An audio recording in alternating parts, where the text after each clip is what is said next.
Sí, por si acaso. Ya, y compartir pantalla. Ya, chiquillos, límite de exposición. Ya, acá tenemos que entender dos cosas. En primera instancia, y de hecho vamos a ver un poquito la PPT anterior, ¿ya? Porque aquí tenemos que ver, por ejemplo, un tema puntual también para reforzar algo.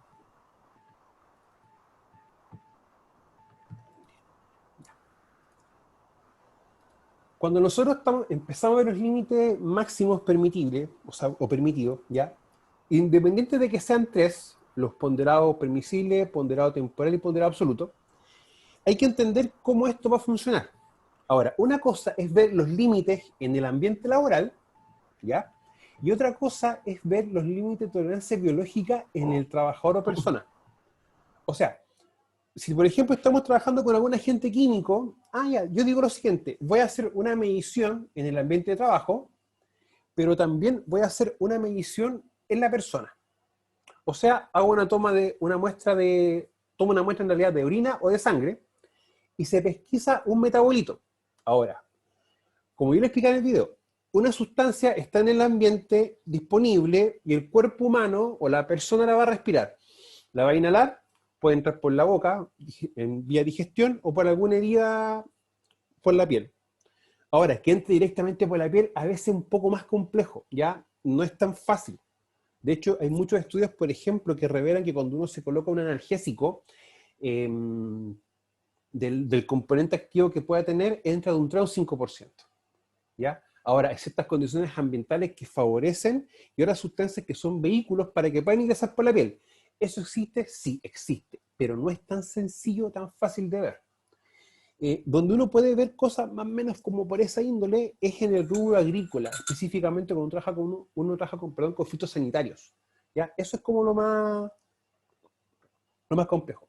Ahora, la sustancia ingresa y empieza a sufrir una serie de cambios, se metaboliza.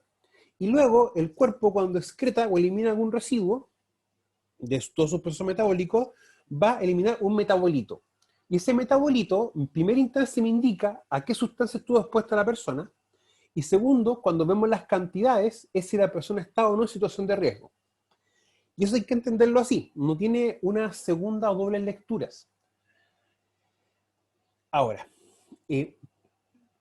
cuando uno pesquisa un metabolito y encuentra una concentración, uno se está dando cuenta automáticamente, o uno puede observar que hay alguna falla o no están funcionando las medidas de control, porque hay muchas sustancias que no debiesen ingresar. Eso es cuando tenemos el ambiente o el ámbito de riesgos de interés higiénico, pero de tipo químico. Con algunos agentes biológicos se puede hacer lo mismo. ¿Ya? Se puede hacer una toma de sangre o toma de orina y buscar la presencia de algún metabolito o un microorganismo. Por lo general es microorganismo, y ahí la metodología de obtención de la cantidad y el tipo es un poco más variable, ¿ya? Porque tenemos que trabajar muchas veces con cultivos bacterianos. Y eso ya implica ver unas cápsulas de Petri, colocar agar-agar, que en el fondo es un sustrato, y después hacer un recuento de colonias. Pero eso es otro tema que no aplica para esto. Cuando estamos expuestos a algún agente físico, como por ejemplo ruido, claro, yo mido el ambiente de trabajo, pero ¿cómo veo en el trabajador? Con la audiometría. Entonces ahí voy viendo y pesquisando, primera instancia, si la persona tiene una alteración en su oído. En segunda instancia se hace un examen más específico para ya poder definir claramente si la alteración en su oído es por exposición a ruido o es un tema de salud propio de la persona.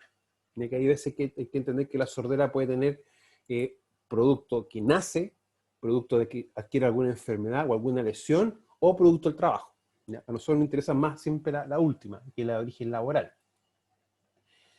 Cuando uno ya empieza a darse cuenta de eso, uno ya empieza a trabajar en cómo yo voy a medir a la persona. Y teniendo claro, desde el punto de vista, viendo el efecto. ¿Ya? Uno en este aspecto en ingeniería industrial establece causa-efecto. Y para mí la causa, ¿qué va a ser? Un agente que esté presente en el ambiente de trabajo, que se genere en la fuente, ¿ya? O que quizá está en algún proceso, alguna actividad que se realiza muy cercano a lo nuestro. Y ahí nosotros vamos a tener que pesquisar la presencia de un agente, ya sea físico, químico, biológico. Y eso, chiquillos, es el primer paso. Por eso es que yo les he explicado a ustedes que en el video, esto tienen que ustedes sí o sí tomarlo en cuenta. ¿Ya? Ahora, lamentablemente, si nosotros, ¿por qué digo lamentable? Tenemos tres tipos distintos de agentes: químico, físico y biológico. El biológico,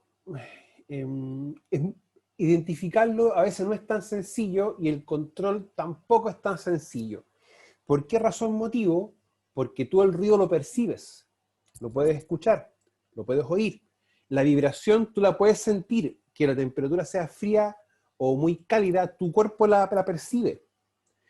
Una sustancia química, uno puede olerla, o un gusto que te quede raro en la boca, pero un agente biológico es muy complejo. ¿Ya? Ahí tenemos un tema de que no es tan visible, por lo tanto uno siempre recomienda que no porque uno no lo vea no existe. Por lo tanto hay que tomar siempre las medidas de control respectivas.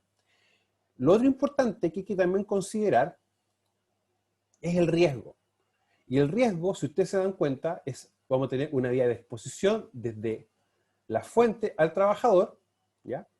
Un contaminante, que van a haber distintos tipos, y la persona.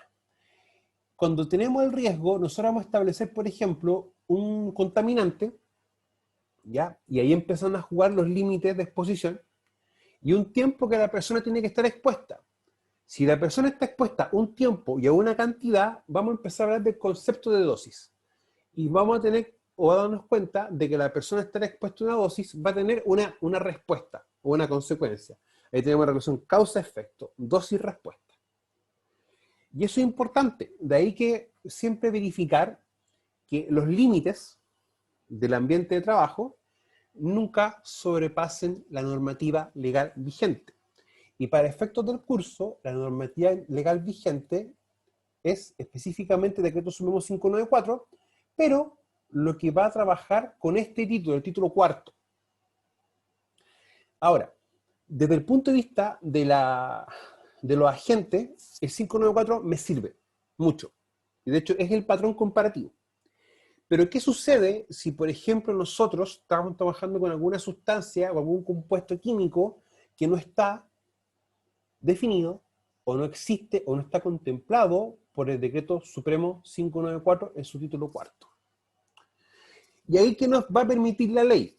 La ley nos va a permitir trabajar con algún cuerpo legal extranjero, ya sea NTP, nota técnica preventiva, ya que ya es como una especie de cuerpo legal español, o un Real Decreto español, ya que el Real Decreto es como un decreto supremo para nosotros, tiene como la misma equivalencia, o en su efecto estándar norteamericano, que vamos a poder tener dos tipos de los más usados: el estándar de la NFPA, National Fire Protection Agency, o la Asociación Nacional de Protección del Fuego, o el estándar OSA, o OCHAS.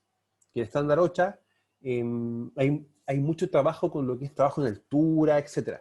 Y el estándar de la NFPA es muy bueno en el sentido de que nos da muchos estándares con respecto al almacenamiento y transporte, por ejemplo, de sustancias químicas peligrosas.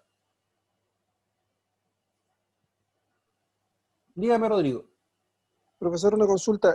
Usted dice que al no existir cuerpos normativos que puedan regular ciertos componentes, ciertos elementos, habría que recurrir en este caso, como derecho comparado, ¿cierto? El español que dice usted todo. Pero Sí. eso, obviamente, para nosotros va a ser referencia, pero no así va a tener obligatoriedad, como las normas que uno maneja. ¿Cómo se aplica eso? Ya, ahí vamos a tener, ahí vamos a tener, por ejemplo, como un vacío, pero no vacío. Me explico. Yo con ustedes hemos trabajado y hemos visto varios elementos de la norma chilena 436, esa NSH. Y lamentablemente esa NSH existe, es para prevención de riesgo, pero no existe ningún cuerpo legal que me diga utilice esa norma. Por lo tanto, esa norma es una norma de referencia y no estamos nosotros obligados a utilizarla. O sea, para mí, por ejemplo, una modificación muy bonita sería que el Decreto Supremo 40 obligase a utilizar esa norma. ¿Ya? Ahora, reforzando o contextualizando un poco lo que pregunta tu Rodrigo, ya. Existe el reglamento para lo que es el almacenamiento de sustancias químicas peligrosas, que en su momento era el Decreto 78, y ahora fue actualizado por el decreto 48, si mi memoria no falla. Y en ese caso, te decía lo siguiente, si usted está almacenando productos en silos o en estanques inflamables, o un estanque que sea un líquido o inflamable, usted tiene que hacer un análisis de riesgo. ¿Ya? Y yo en ese momento empecé a trabajar con el decreto cuando lo nombraba. ¿Ya? O sea, yo trabajé con el anteproyecto del decreto, después con el decreto. Y uno decía, chupaya, pero ¿con qué metodología lo hago? Porque si yo reviso las normas chilenas y todo lo demás, no existe una metodología estandarizada para aquello. Por lo tanto, ¿qué decía el mismo decreto? Entendiendo esa carencia de nuestro cuerpo normativo, te decía, utilice la nota técnica preventiva tanto, utilice este cuerpo legal tanto. Cuando una norma, ya sea una ley o un decreto, te dice, utilice este cuerpo, aunque no sea un cuerpo legal tuyo, ya pasa o te autoriza para que tú lo puedas utilizar sin mayor problema. Ya, eso es como más o menos. Porque lamentablemente en el ámbito de seguridad hay un tema legal, o sea, desde el punto de vista de la generación de leyes y procedimientos, Chile es muy potente. O sea, Chile ha generado procedimientos y estructuras de trabajo en prevención de riesgos para el mundo. Pero también hay muchas veces, hay ciertos elementos que no están como muy desarrollados. Por ejemplo, la parte eléctrica, o lo que es seguridad eléctrica. Y para eso, muchas veces se utiliza el estándar de la NFPA, que es la 70E. La 70E te define el estándar para poder hacer trabajos eléctricos, y si mi memoria no falla, en baja tensión. Ahora, eso va a pasar siempre, o sea, es muy normal que distintos cuerpos legales te digan, oiga, usted vaya a este cuerpo, vaya a este cuerpo, vaya a este cuerpo. Si el mismo cuerpo te direcciona, no hay mayor problema y tú lo puedes utilizar. Claro. Ahora, yo les invito muchas veces a también investigar. Me explico. Cuando uno, por ejemplo, trabaja con sustancias peligrosas, no es que yo tenga una obsesión con las sustancias peligrosas, pero he trabajado con ello, he trabajado en fundiciones, en plantas que producen concentrado, laboratorio de análisis metalúrgico, y mi mamá me encima ingeniero metalurgista, entonces, y mi papá es profesor de mineralogía. Entonces la parte química siempre la he manejado desde chico. Y me preocupa siempre la manipulación por los riesgos que implica esto. Y desde ese punto de vista, hay muchos estándares de la NFPA que te hablan específicamente del almacenamiento de sustancias químicas peligrosas, independiente de lo que el decreto diga. Y acá viene un tema también que uno debe considerar siempre como experto en prevención de riesgo. Si la ley me dice que tú puedes hacer hasta A, yo puedo hacer siempre sobre A, siempre y cuando lo que yo esté haciendo no signifique un menoscabo para el trabajador. O sea, la ley me dice claramente, como un poco lo versa acá en la PPT, el artículo 53 me dice claramente que el empleador debe proporcionar de libre costo todos los EPP. ¿Ya? Y los EPP deben cumplir con algo específico, que es con lo que establece el decreto 18, que es la certificación de calidad del elemento de protección personal. Ahora, yo todo EPP que compre tiene que estar regulado bajo ese punto de vista. O sea, yo no puedo comprar, por ejemplo, ningún EPP extranjero que, aunque sea de mejor calidad y cumpla con distintas normativas, no cumpla con ese decreto supremo.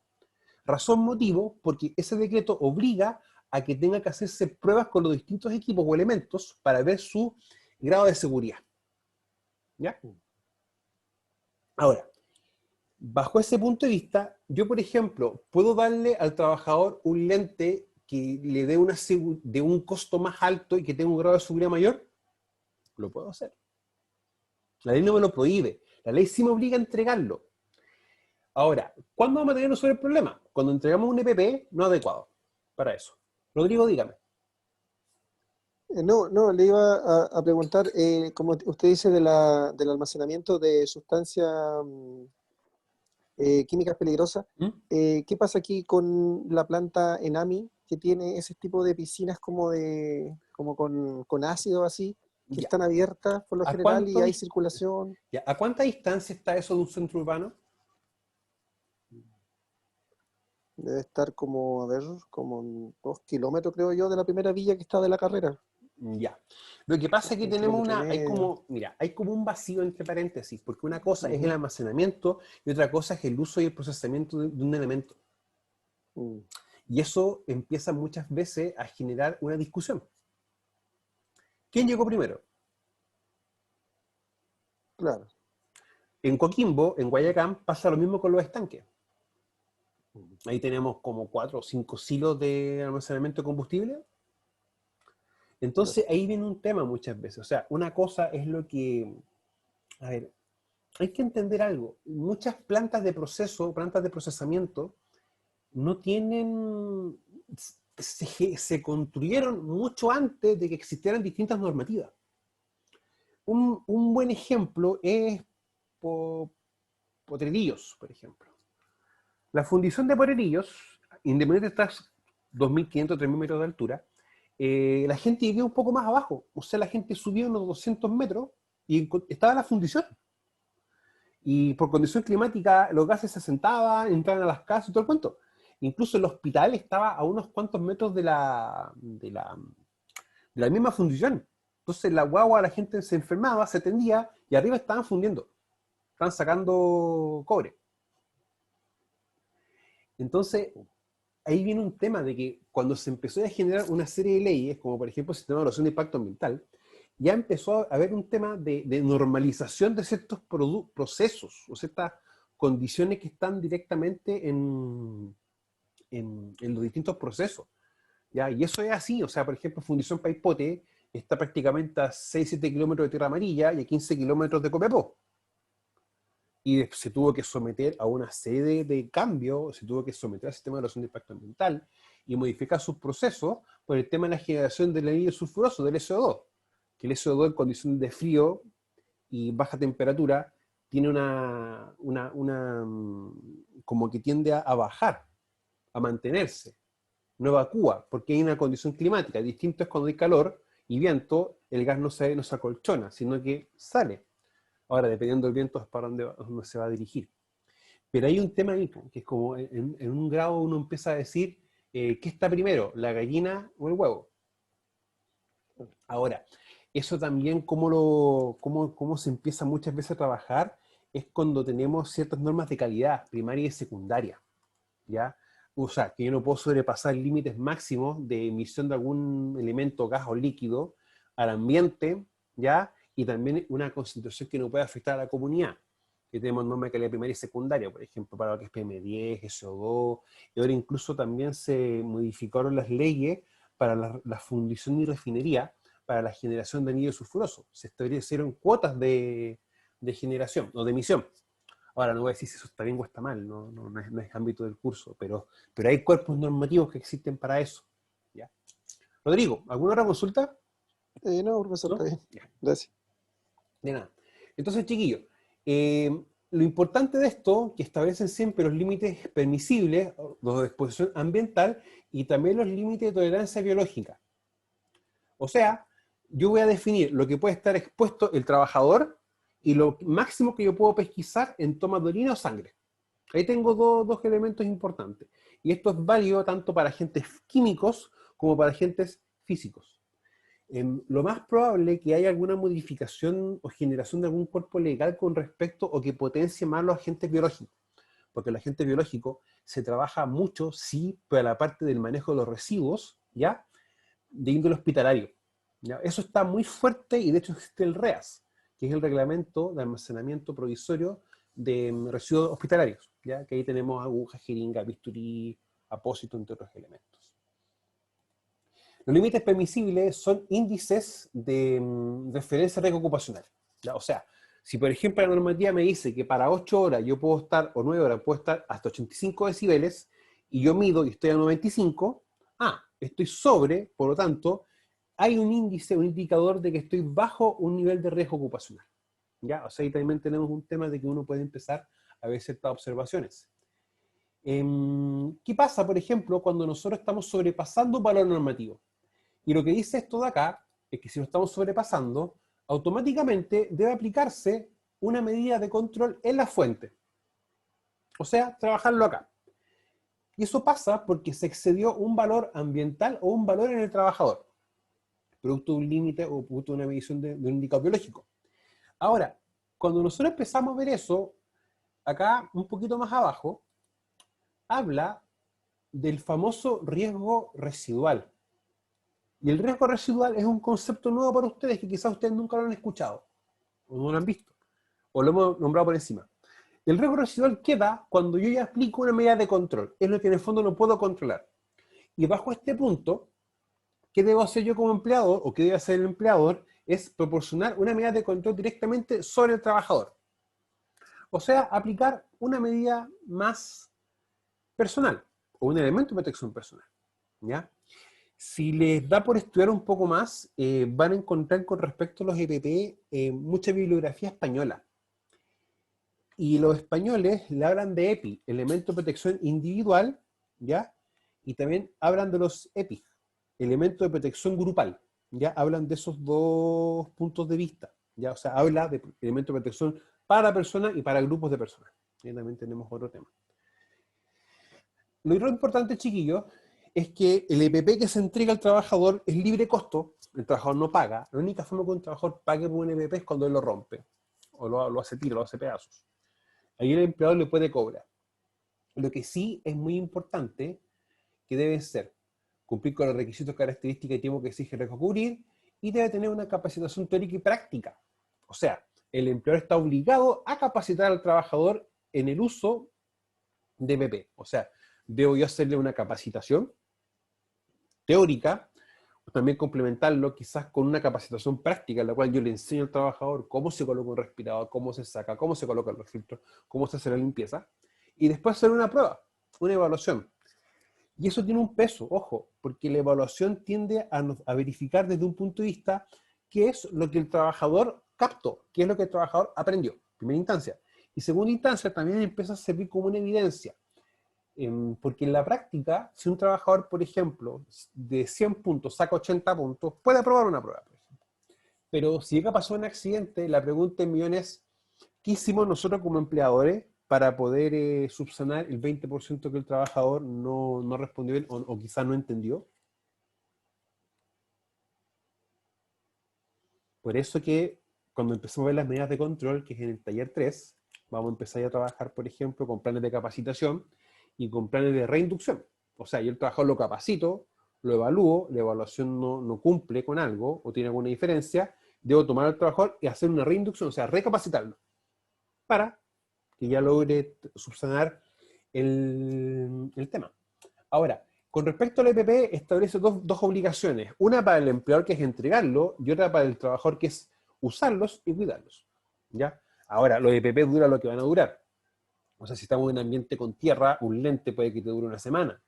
Si estamos trabajando con grasa y aceite, los guantes, si le pasan guante cabrite, que es un guante cuerito, puede durar 2 o 3 días. O sea, no vamos a exigir un EPP para que dure más de lo que va a durar. O un par de filtros, por ejemplo, van a durar lo que duren. O sea, yo los abro 30 días como mínimo.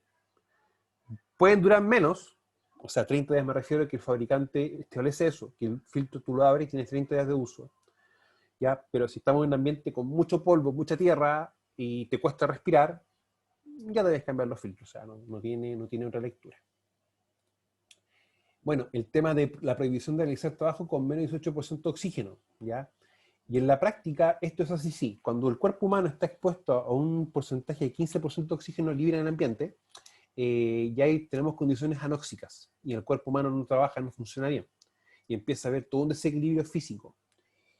Pero también este grado, 18% de oxígeno, si nosotros estamos menos de este porcentaje, yo no puedo utilizar un respirador con filtros, no puedo, bajo ningún punto de vista, porque el mismo fabricante también te establece ese parámetro de medición de oxígeno. Ahora, ¿el oxígeno con qué se mide? Con un medidor de gases, que les voy a mostrar la próxima semana, un poquito más adelante, uno. Lamentablemente no está calibrado, así que no puedo hacer las pruebas de uso, ¿ya? Porque ahí no lo he mandado a calibrar, que ese es mío en realidad, entonces y hay un tema con eso. Ya. Ahora, ¿yo puedo trabajar bajo el 18% de oxígeno? Sí.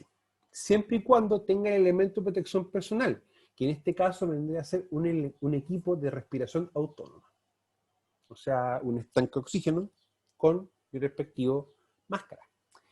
Ahora, no es tan cómodo usar eso, se lo soy bien franco, porque un elemento, un estanque de esos por lo bajo puede estar pesando sus 15, 20 kilos. Entonces a lo que tú estás haciendo, tienes que sumarle una chaqueta especial para poder colocártela. No es una chaqueta un poco más gruesa en realidad. Y todo el estanque tiene un sistema de arneses.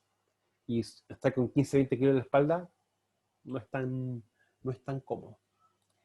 Ahora, el tema de la generación de elementos o polvo con contenido de sílice, que debe siempre hacerse con humectación con agua, ¿ya? Y o en su efecto, a un sistema de captación de polvos para poder eliminar esto. Esto vamos a ver un poco más adelante. ¿Ya? Así que no es tan... O sea, esto sí manéjenlo, ¿ya? Como concepto. Los límites permisibles van a ser siempre 3. Y estos están asociados directamente a lo que son productos, sustancias químicas. Lo que sí es importante es que cuando empecemos a ver la unidad 3, ¿ya? Y también empecemos a ver la unidad 4 con los protocolos ministeriales, específicamente con lo que es protocolo de ruido, vamos a trabajar también con lo respectivo a los niveles máximos de exposición a ruido, ¿ya? Y lo que sí ahí les voy a pedir un poco que se acuerden de matemáticas. Cuando estemos hablando de ruido, automáticamente acuérdense de la función logaritmo, la función logarítmica. Que la función logarítmica, la gráfica tiene esta forma, ¿ya? Y la función lineal, o f de x igual a x más c, o x, puede ser algo así, ¿ya? Entonces hay que tener bien claro eso, porque lamentablemente el ruido tiene una función así. Y eso a la larga implica que la diferencia entre un decibel entre 93 y 94 quizás sean 3 o 4 horas menos de exposición. Por lo tanto hay que tener también esa claridad. Ahora, la diferencia principal entre los límites viene dado en los tiempos de medición. ¿Ya? Eso va a ser la realidad. Y también va a haber distintas sustancias en las cuales me va a obligar a hacer medición puntual. O sea, yo en cualquier momento mido. Y esa medición es una medición absoluta. Ahora, ¿por qué es importante esto? Porque cuando uno está trabajando con productos químicos, tiene que primero ver bien con qué está trabajando. O sea, para mí hay sustancias químicas que son bien complejas. Y complejas. O sea, por ejemplo, lo que es el amoníaco, el NH4, que en el fondo es un hidróxido de amonio, o sea, un amoníaco NH3 más agua, y queda un NH4OH. Y ese es bien complejo. Algún elemento con cloro, un gas cloro, los elementos con nitrógeno, un ácido nítrico, un HNO3, un nitroso, un nítrico HNO5, compuestos de azufre, ¿ya? Que son los más complejos. Y esos chiquillos, que implica muchas veces que la medición va a ser constante. O sea, en el ambiente de trabajo, uno coloca un medidor de gases. Y si el medidor de gases empieza ya a sonar alarma, hay que evacuar directamente, ¿ya? Y eso pasa mucho con lo que es cloro y amoníaco, que son los dos gases súper complicados. O sea, el cloro, que malmente uno dice cloro, que uno utiliza para limpiar el baño o limpiar alguna superficie, etcétera, es un compuesto de cloro más amoníaco más una serie de cosas más. ¿Ya? Y lo que uno va sintiendo en la práctica, cuando uno lo esparce, lo echa, es gas cloro y es amoníaco. ¿Ya? Por eso le digo que no es tan sencillo. Ahora, el límite ponderado en la práctica no puede exceder el valor de 8 horas diarias y un máximo de 45 horas semana. O sea, cuando yo mido, ese valor lo comparo con normativa, ¿ya? Y ahí uno lo hace. Ahora, esto en la práctica, uno hace como campañas de medición, o sea, no es que yo esté midiendo, por ejemplo, 15 minutos y apago. Para este caso, uno coloca un medidor y después uno empieza a ver lo que va graduando, o lo que te va diciendo. Ya, en el fondo, hay un concepto con los equipos de medición que son los famosos data logger, que es un equipo en el cual tú lo conectas, por ejemplo, o tiene una memoria incorporada, y después tú sacas la memoria, lo conectas a un computador, y te muestra las mediciones por horarios. Y tú incluso los equipos los puedes configurar para que te hagan muestras por un segundo, cada 10, 15, 30 segundos, un minuto, cada una hora. Y a eso va a depender del equipo lo que uno quiera medir. Y eso existe. Ya de hecho, cuando estemos viendo el riesgo físico, vamos a ver, por ejemplo, y ruido, vamos a trabajar con un data logger. Y le voy a mostrar gráficas para que más o menos podamos ver cómo funciona. El temporal, yo puedo medir, sí, pero siempre y cuando haga una medición continua de 15 minutos. O sea, en 15 minutos yo no paro de medir. Y luego ese promedio ponderado es lo que yo voy a comparar con valor normativo. ¿Ya? Y el permisible absoluto, o el famoso LPA, yo tomo un equipo, mido, y ese valor no puede sobrepasar en ningún momento. O sea, en el fondo es una medición puntual, ¿ya? No hago promedio de mediciones. Ahora, muchas veces los mismos equipos traen integrado el promedio. O sea, cuando por ejemplo uno tiene un sonómetro, el sonómetro uno, por ejemplo, dice 75 dB. Lo que tú estás viendo como medición no es que sea 75, la medición que sacó en ese momento es un promedio. ¿Ya? Y por eso muchas veces es importante también recordar en matemáticas, o vamos a tener que volverlo un poquito más adelante, el concepto de desviación estándar, que es el más menos. O sea, cuando uno mide, es importante ver la desviación estándar del equipo. O sea, por ejemplo, si estoy midiendo temperatura, que me diga más o menos 0,5 grados. O sea, esos, por ejemplo, 40 grados pueden ser 39 grados o 41 grados. Por lo tanto, ese 40 es el promedio. ¿Ya? Por eso es muy importante ver el tema de la desviación estándar. Que eso es un tema que a veces es un poco más complejo. Chiquillos, ¿tienen ustedes alguna consulta?